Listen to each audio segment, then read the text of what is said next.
Hi, today we're going to talk about acid strength. So, if you heard about strong acids before now, what you probably heard was something like this. The stronger an acid, the more H plus it generates in solution. As you can tell, that statement is strongly tied to the Arrhenius definition of an acid. So, we may need to tweak our understanding of acid strength to take into account the Bronsted-Lowry definition of an acid. But let's look at a classic strong acid. HCl, if you dissolve it in water, dissociates to form H plus and Cl minus, and we call this a strong acid because all of the HCl turns into H plus and Cl minus, and so overall you get a lot of H plus in solution. By contrast, we have our classic weak acid, acetic acid, where if you dissolve it in water, it makes very little H plus. Most of it remains as the original undissociated acetic acid. So you compare these two. Let's say you make a 0.1 molar solution of both HCl and acetic acid. So they have the same overall concentration of acid, and yet there's more H plus in the HCl solution. So that is the simplistic way of defining acid strength. But let's approach acid strength from the point of view of an understanding of equilibrium and reversible reactions. In a strong acid, what we say is that at equilibrium, it's the conjugate base form that is favored. In other words, you're going to end up with an equilibrium constant that is heavily weighted towards products as opposed to reactants. And in fact, in what we normally call strong acids, the HCl, the HBr, the H2SO4, etc., you basically have almost no actual acid left. The equilibrium is pretty much all the way to products. Whereas for a weak acid, it's the acid form that's favored at equilibrium. So in other words, you're going to have a lot of reactants and very few products. And of course, what does that mean for your equilibrium constant? It means you're going to have a very small equilibrium constant. Now, we will actually dive in and get mathematical with acid-base dissociation constants tomorrow, I think. But in the meantime, just know that this is what it means to have a strong acid or a weak acid. It's what is favored at equilibrium, the acid itself or its conjugate base. So how do you know if something is a strong acid? First of all, you need something where there is a hydrogen that can dissociate, and that hydrogen should have a relatively easy to break bond between itself and the conjugate base, which we are, for purposes of this discussion, going to call the anion. So that's the anion that's left behind as the conjugate base after the hydrogen dissociates. Then the other thing is that your anion should be fairly stable in solution. And this is really important because if that anion is not stable, it is going to seek out a hydrogen to bond to make it more stable. But what does it mean for an anion to be stable or unstable? Let's take a look at a couple of examples. And so the two examples we're going to use are something that we know is a strong acid, HCl, and then something that we don't normally think of as an acid, methane, CH4. Methane can actually lose a hydrogen under extreme conditions. But let's look at what happens when each of these has a hydrogen dissociate. So in HCl, we, of course, get our hydrogen ion, but we also have a chloride ion. And is chloride stable?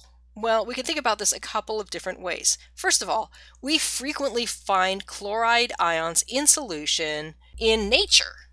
So we don't even have to do anything to get chloride ions in solution. They exist. That tells us they are fairly stable. The other way you can think about this is in terms of electronegativity. Chloride is fairly electronegative. It likes having a negative charge. So it makes a very happy one atom anion. Now let's go back and look at methane. If you pop a hydrogen off of methane, what you're left behind with is CH3 minus, And in this particular case, the negative charge is on carbon. Now, I want you to go back and look at your electronegativity chart and think about how electronegative carbon is. Hint, not very much at all. Okay, so does carbon want to have a negative charge? It absolutely does not. And this is why the CH3 minus conjugate base is a very, very, very unstable anion that will grab an H plus and bond to it to become more stable. So methane is an extremely weak acid. Now there is another thing to consider when we talk about anion stability. And to illustrate this, I'm going to show you something that is our famous weak acid, acetic acid. Of course, I've already told you it's a weak acid, and yet, I know this is going to sound really strange, but for a weak acid, acetic acid is relatively strong. That's a statement which may not make a lot of sense right now, but will definitely make more sense as we get into the equilibrium constants associated with acid dissociation. So let's look at what happens if acetic acid loses a proton. So basically what you're going to end up with is you're going to end up with a carbon at the end that has two oxygens bonded to it. And this doesn't show it here, but one of those is double bonded and is neutral, and the other one is single bonded and has a negative charge on it. Which of them will have the negative charge? The answer is both. Because what you get is you get resonance structures that get set up. Do you remember those from when we were doing Lewis structures? So when you have a resonance structure, essentially what you're doing is instead of having a negative charge focused on one atom, you can spread that negative charge between the two different atoms, and that makes it less focused of a negative charge, which is more stable overall. And so the more resonance you can set up within an anion, the more stable the acid will be. Now let's look at a few other trends in acid strength. And let's start by talking about binary acids in the same group of the periodic table. Now, a binary acid is defined as something which is hydrogen and one other element.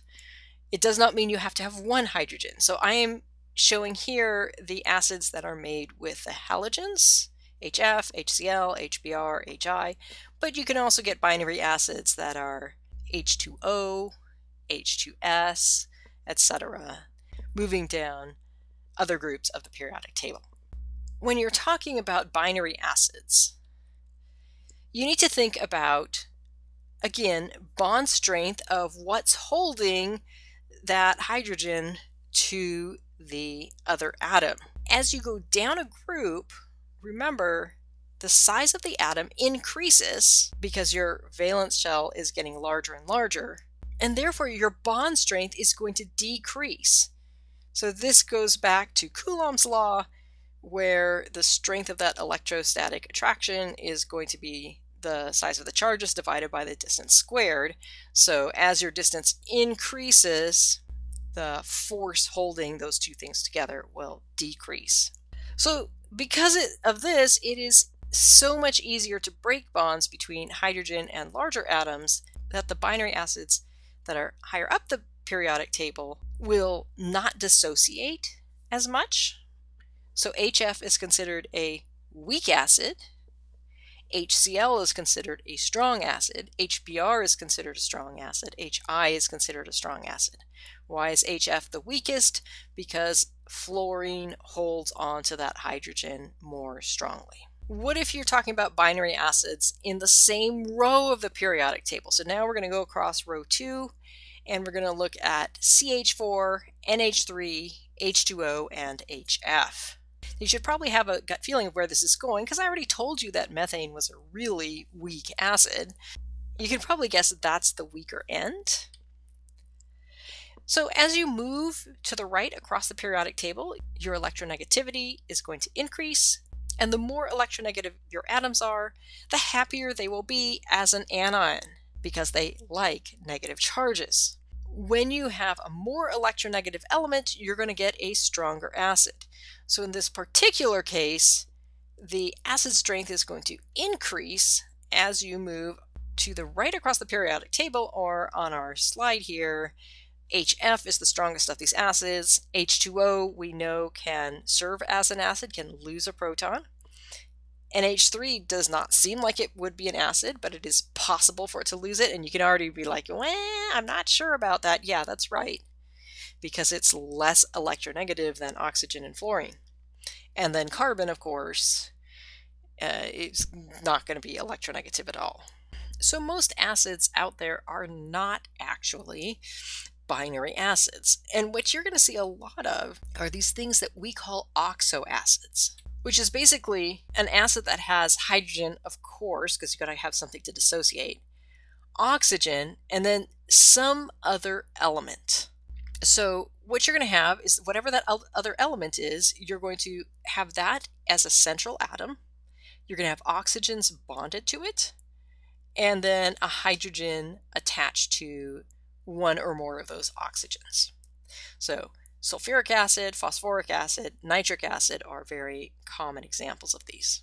So a couple of things to remember. Again, we're talking about electronegativity differences. Here, we're talking about electronegativity increases in the central atom. So that would be the non-hydrogen, non-oxygen atom. So in the examples I gave above, sulfur in sulfuric acid, phosphorus in phosphoric acid, nitrogen in nitric acid. As that central atom electronegativity increases, the strength of the oxygen-hydrogen bond decreases. Because basically what's going to happen is as that central atom becomes more electronegative, it's going to pull electrons towards it and away from the oxygen. And that means there's less electron density around the oxygen to form a bond with hydrogen. So the higher the electronegativity of the central atom, the stronger your acid is going to be. Now, one thing you'll notice is that for a particular central atom, you can make a bunch of different oxoacids. So probably the most famous pair is sulfuric acid and sulfurous acid, H2SO3. And so these acids do not have the same strength, despite the fact that they have the same central atom with obviously the same electronegativity. So what's going on here? Here we come back to this idea that resonance structures stabilize your conjugate base. And so you have to ask the question, how many resonance structures can I create for each of these conjugate bases? So in general, the larger the number of lone oxygen atoms in the conjugate base, the stronger the acid. Now, what in the world is a lone oxygen atom? Basically, it's an oxygen that is only bonded to the central atom. Now, sometimes you'll look at an oxygen and say this is bonded to the central atom of sulfur and it's bonded to a hydrogen. Well, that hydrogen may be something that dissociates, but if that is bonded to something else, then it doesn't count as a lone oxygen atom. Okay, so this has given you an idea of how to predict whether an acid is a strong acid or a weak acid. Basically, you're looking at the molecular structure of the conjugate base, and you might have to look at electronegativities of certain atoms within that conjugate base. So I hope this was helpful, and I will see you again soon.